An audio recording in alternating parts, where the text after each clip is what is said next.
Back in 2016, I worked on Guillermo del Toro's award-winning movie The Shape of Water at Mr. X. In this movie, there were CG fish happily swimming around in the various environments.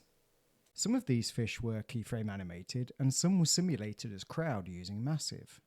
And in fact, the crowd performance was recorded live via the use of a game controller. And in this quick video, I'm going to show you how I approached it. So here we have a simple fish. He doesn't do very much, just swims forward and can turn left and right, and also go up and down. Now, for managing agent navigation, there are a few ways we can control the paths or direction of the agent. We can have them head towards a sound beacon, for example, or follow a lane if you want finer control over the pathway, especially if it twists and turns. A 3D lane is useful if the agent needs to go up and down as well as left and right. This was my initial approach, but I was finding it was taking too long to do iterations. Another, but less well-known option, is to control your agent directly by using a game controller. I really like using a gamepad in Massive. They are great for developing agents, as you can assign specific triggers or actions to certain buttons. For example, pressing A on the controller could trigger the agent to jump or take off or to fire an arrow.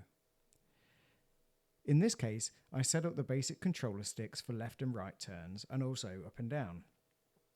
One factor I needed to take into account with the fish motion was that unlike human turns, where our rotation axis would typically be along Y, the entire length of the fish is affected, starting at the head and ending with the tail. So I set up the turns to affect each joint along the fish's spine, but slightly delayed from the one before. Thus, I was able to get the motion looking a lot more natural.